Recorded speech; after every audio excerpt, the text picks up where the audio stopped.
पढ़ पाओ तो चलेगा, पर किसी की वेदना को पढ़ना सीख लेना। अगर हनुमान जी के भक्त बनना है तो ये बात याद रखना, वेद भले ही ना पढ़ पाओ पर वेदना पढ़नी आनी चाहिए तुमको। पराया दर्द जो समझे उसे इंसान कहते। दूसरों की पीड़ा, वेदनाकार दूसरों की पीड़ा पढ़ना, और जितना कर सको उतना करना, जितनी क्षमता ना हो, क्षमता तो बात अलग है, जितनी क्षमता उतना कर। देखो अभी तुम दो तरफ, संसार की तरफ और परमात्मा, और होना एक तरफ चाहिए। या तो पूरे संसार की तरफ रहो या पूरे परमात्मा की तरफ। तो आप कहोगे कि ये तो बड़ा कठिन काम लग रहा है, आप बाबा जी बना के छोड़ोगे। नहीं नहीं नहीं, बाबा जी बना के नहीं छोड़ेंगे। कई बार आप जो धर्म करते, कई बार वो धर्म होता नहीं। हाँ, एक आदमी हमको मिला जकार्ता का, तो वो बड़ा परोपकारी था। तो हमने पूछा तुमने कोई परोपकार किया? बोले हाँ किया। हमने कहा क्या परोपकार किया? बोले एक बुढ़े आदमी को स्टेशन जाना था, रेलवे स्टेशन। तो उसने हमसे पूछा कि कितने मिनट में पहुंचेंगे? तो हमने कहा 15 मिनट में। उसने कहा 5 मिनट, वो 10 मिनट में तो ट्रेन आ जाएगी, फिर छूट जाएगी। तो बोले हमने उसके ऊपर परोपकार किया। तो हमें लगा गाड़ी वाड़ी से छोड़ा होगा। उसने कहा कि हमने गाड़ी से नहीं छोड़ा, एक कुत्ता पीछे छोड़ दिया, उड़छू, और जहां कुत्ता पीछे लगा सो बोले 3 मिनट में वो स्टेशन पहुंचा। वहां सांस में सांस लिए हमने परोपकार किया। उनका गजब का परोपकार। हमने पूछा कहां से हो? बोले जकार्ता से। बहुत बढ़िया, बहुत गजब का। ऐसे ऐसे भी परोपकारी लोग हैं। एक परोपकारी हमको और मिला। एक गुरुजी ने अपने 2 चेलों को कहा कि परोपकार करना चाहिए, पर आज जाओ वापस परोपकार करो। दिन भर में क्या परोपकार किया शाम को बताओ। दोनों शिष्य वापस आए तो गुरुजी ने पूछा परोपकार किया? बोले किया। क्या परोपकार किया? तो पहले वाले ने कहा कि एक बूढ़ी माता जी को हमने सड़क पार करा। बोले बहुत बढ़िया, बहुत बढ़िया। दूसरे से पूछा तुमने क्या किया? बोले हमने भी परोपकार किया। क्या परोपकार किया? बोले उसी माता जी को हमने भी सड़क पार किया। तो बोले माता जी एक थी और परोपकार 2 लोगों ने एक साथ कैसे किया? शायद एक हाथ पकड़ा होगा या एक ने सामान लिया होगा, तीसरा भी था। उससे पूछा तुमने क्या किया? बोले हमने भी परोपकार किया। क्या? बोले हमने भी उसी माता जी को सड़क पार कराया। अब गुरुजी टेंशन में हो गए कि 3 लोगों ने एक परोपकार किया। बोले दरअसल आप लोगों ने तीनों ने मिलकर एक ही परोपकार कैसे किया? बोले गुरुजी दरअसल वो सड़क पार होना नहीं चाहती और हमको परोपकार करना था। तो बोले हमने पकड़े पैर, इसने पकड़े हाथ और तीसरे ने पकड़ा सामान।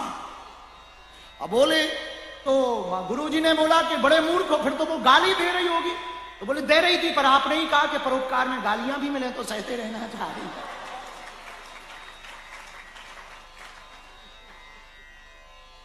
बताओ, कुछ लोग इसको धर्म समझ ले, इसको भी परोपकार। एक तीसरा भी हमको परोपकारी मिला। हमने इन तीनों को पता किया कि आप लोग कहां से हैं। उन्होंने बताया हम जकार्ता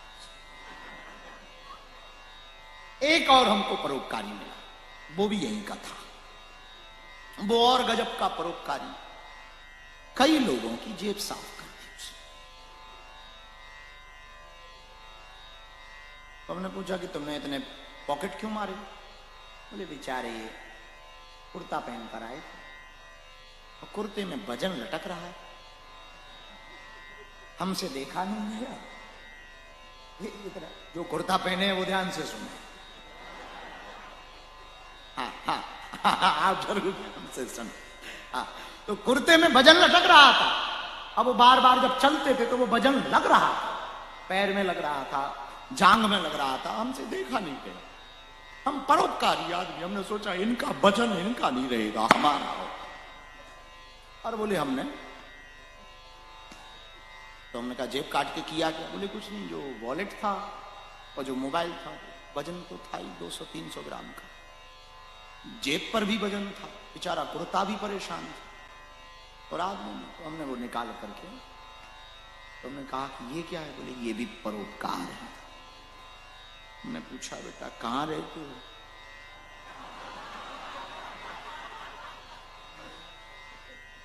हमने नहीं बोला, आपने अपने मुंह से बोला। इससे सिद्ध होता है कि आपको कथा समझ आ रही है।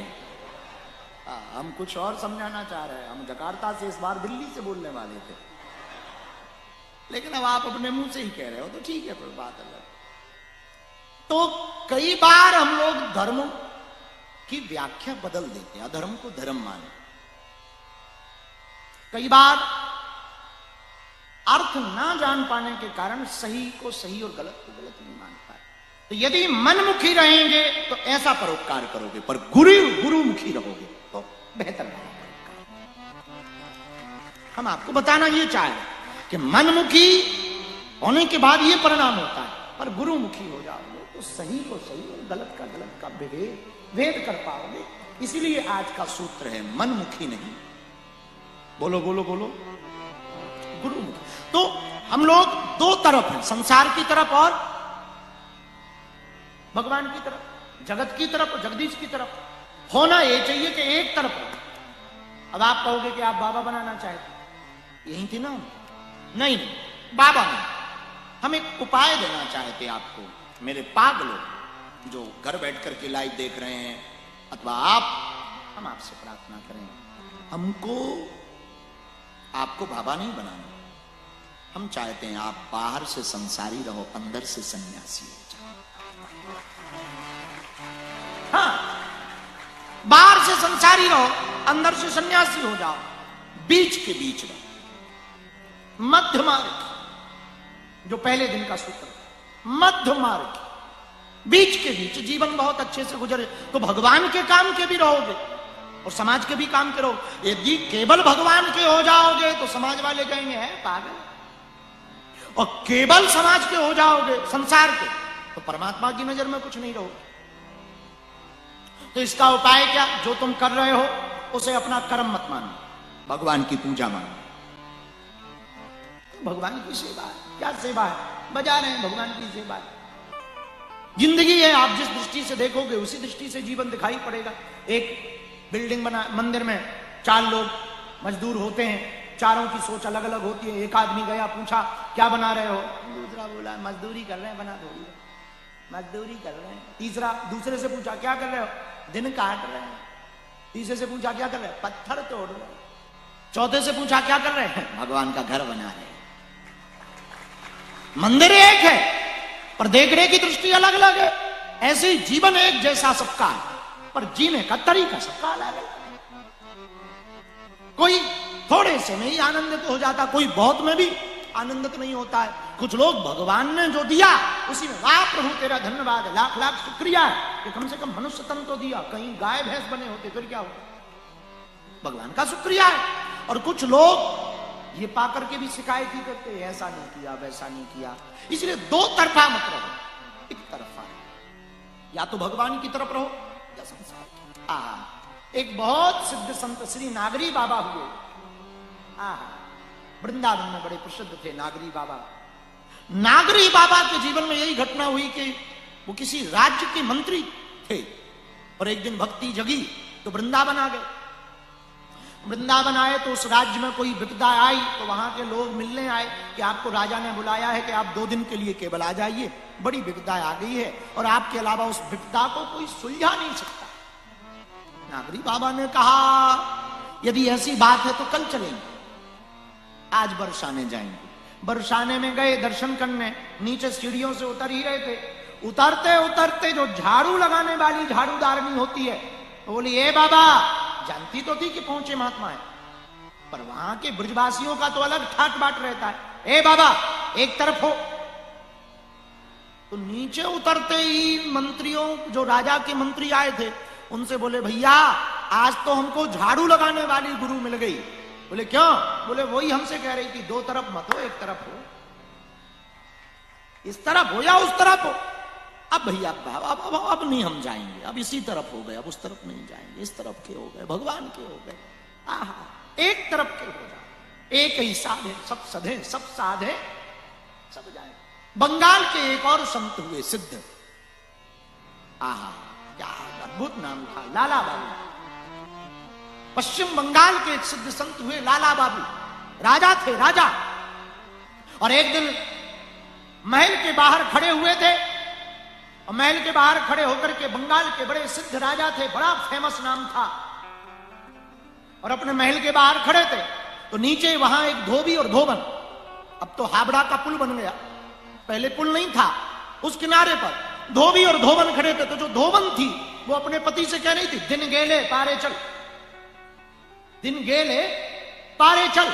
वो अपने पति से कह रही थी कि शाम होने वाली है और जल्दी उस पार चल, फिर नाव नहीं मिलेगी, रात को पार हो पाना कठिन हो पाएगा। तो वो अपनी भाषा में बोली, दिन गेले पारे चल। ये कान में आवाज राजा लाला बाबू के सुनाई पड़ी, दिन गेले पारे चल। सोई नीचे उतर आए, लौट के नहीं चढ़े महल में, नीचे उतर के बोले सीधी धोबन से, अब ये भी तूने क्या कहा, फिर से बोल, फिर से बोल, क्या कहा, बोल बोल बोल। मैंने कुछ नहीं कहा लाला बाबू। आप ऐसा क्यों कहते, मैं तो अपने पति को कुछ कह रही। हाँ हाँ वही जो तू अपने पति को बोल रही थी, फिर से बोल।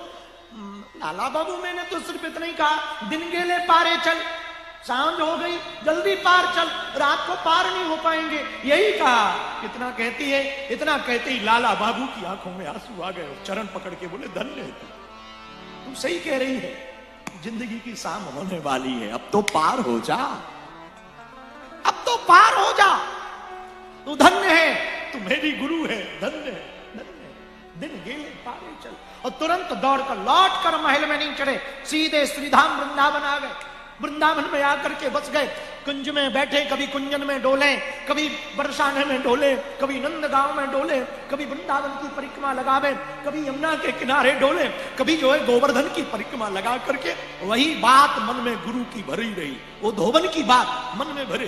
दिन गेले पारे चल, दिन गेले पारे चल, पारे चल। और रंग जी के मंदिर के पीछे एक मंदिर है लाला बाबू, अभी भी है। आप कभी वृंदावन जाओ तो वहां उन्होंने अपना मंदिर बनवाया लाला बाबू का, आज भी वहां मंदिर स्थापित है। रंग जी के मंदिर के पीछे लाला बाबू का मंदिर है, वहां जाओ तो उन्होंने अपने हाथ से प्राण प्रतिष्ठा कराई लाला बाबू की, ठाकुर जी की लाला बाबू की प्राण प्रतिष्ठा कराई। और ऐसी प्राण प्रतिष्ठा नहीं, जब प्राण प्रतिष्ठा हुई तो काशी से विद्वान ब्राह्मण आए और बोले, सुनो, जब तक भगवान की धड़कन नहीं चलेगी तब तक नहीं मानेंगे कि ठाकुर जी आ गए। प्राण प्रतिष्ठा हो गई, धड़कन नहीं चली, नहीं चली तो ना ब्राह्मणों को जाने दिया, ना उठे, भोजन छोड़ दिया। अब हम भोजन नहीं करेंगे जब तक ठाकुर जी की धड़कन नहीं चलेगी, तब तक चाहे जो हो जाए। 19वें दिन भगवान की श्री विग्रह से पसीना टपकने लगा, और जैसे ही पसीना टपका, जैसे ही धड़कन को चेक किया तो नाड़ी भगवान की चढ़ने लगी और धड़कन धक धक धक धक धक धक सीना चलने। लाला बाबू आ गए, लाला बाबू आ गए, लाला बाबू। दिन गेले पारे चल। भक्त के तो भगवान बस में, भक्त यदि समर्पित हो जाए भगवान मिलता जरूर। वृंदावन के एक तीसरे महात्मा हुए माधव दास। आहा क्या महात्मा, भगवान के प्रति यदि तुम्हारा समर्पण हो जाए ना, भगवान को आना पड़ता। आज भी तैयार है परमात्मा। एक संत हुए माधव दास, ठाकुर जी को बड़ा प्रेम करते थे, रोज ठाकुर जी को भोग लगाते थे, रोज ठाकुर जी के गीत गाते थे। एक दिन शाम हो गई, मधुकरी मांगने जाते थे। मधुकरी जानते, वृंदावन में रहने वाले लोगों से मांग कर खाते थे, उसको मधुकरी कहते हैं ब्रिज में। मधुकरी मांगने जाते थे। आज थोड़ा लेट हो गए, शाम हो गई, मधुकरी मांग के लाए, सूर्य अस्त होने वाला था, फिर से पूजा करनी थी, यमुना जी स्नान करने जाना था, जल्दी जल्दी का काम था, भोजन सुबह से किया नहीं था, पेट में भूख भी लगी हुई थी, तो जल्दी जल्दी में बिना भगवान को भोग लगाए ही निवाला लिया और मुख में डाल लिया, खा लिया। लेकिन खा नहीं पाए, निवाला को चबाते चबाते ही याद आया कि ठाकुर को भोग तो लगाया ही। अब यदि निवाला बाहर करते हैं तो पाप लगेगा, मधुकरी है, और यदि अंदर डालते हैं तो पाप लगेगा। ठाकुर जी को भोग नहीं लगाया, अब रोने लगे इसी अवस्था। बैठ गए, ना बाहर करे ना भीतर, वो बैठ गए। करे तो करे और रोने लगे, भूल हुई सो हुई, अब ना होगी भूल, अब हो गई सो हो गई। एक दिन, 2 दिन, 3 दिन उठे ही नहीं, वही कोने पे बैठे, निवाला मुख में, न बाहर न भीतर, कोने में बैठे। क्षमा कर दो ठाकुर, हे गोविंद, हे माधव, हे मुरारी, हे चितचोर, हे माखन चोर, क्षमा करो, क्षमा करो। प्रणाम करते हुए बार बार क्षमा मांगने लगे, बार बार क्षमा मांगने लगे। तो ठाकुर से नहीं रहा गया, हमारे गोविंद दौड़े दौड़े आए, नन्हा सा बालक का रूप धारण करके आए। ए बाबा बाबा बाबा बाबा, काय को रो रहा है, 3 दिन 4 दिन हो गए, खा ले पा ले। ना ठाकुर ऐसे ना पाऊंगो, पहले तू भोग लगा। ठाकुर ने अपने हाथ से भोग लगाया और फिर बाबा को भी अपने हाथ से लगाया। आज भी भगवान मिलने को तैयार है, बस कोई भाव पूर्वक भगवान को बुलाए तो आज भी भगवान मिलने को तैयार।